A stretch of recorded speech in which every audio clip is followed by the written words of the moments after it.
जीवन जी टुटे टारी इहे यार टुटी वियासूं। वण गुल जेको हूंदो आहे उनजी टारी नाज़ुक हूंदी आहे, दोस्ती पे नाज़ुक हूंदी आहे। जी गुल जी टुटे टारी इहे यार टुटी वियासूं।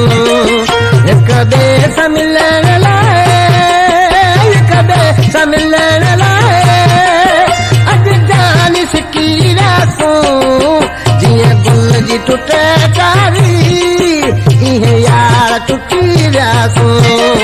जीअं गुल मां टुटे टारी इहे यार टुटी वियासूं।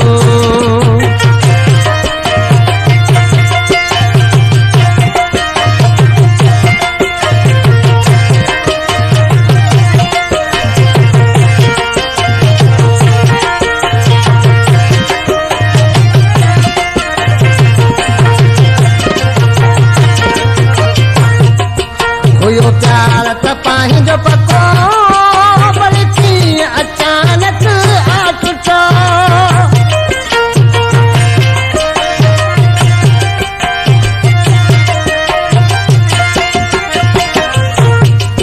हुयो प्यार त पंहिंजो पको पर कीअं अचानक यार टुटो।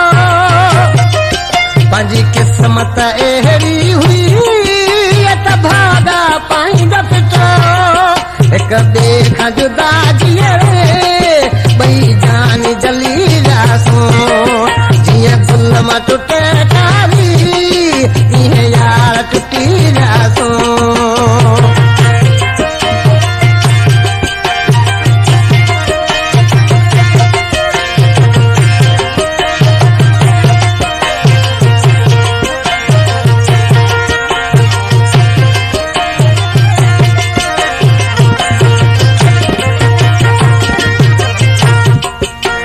यार सियार वारो कॾहिं मुंह तो मुखां मोड़ो।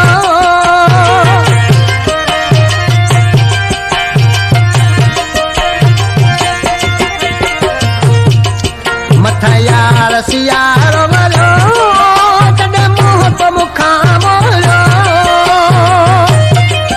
केॾो प्यार त पंहिंजो हुयो सो अॼु त उजड़ी टुटण जहिड़ा क़िस्मत सां टुटी वियासूं।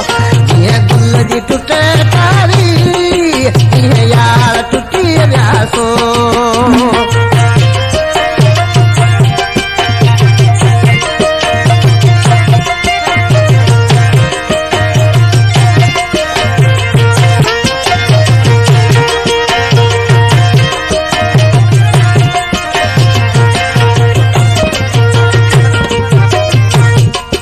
आऊं सिद्धी कसूर सां ना तूं पर अखियुनि में लुट ॾिसां।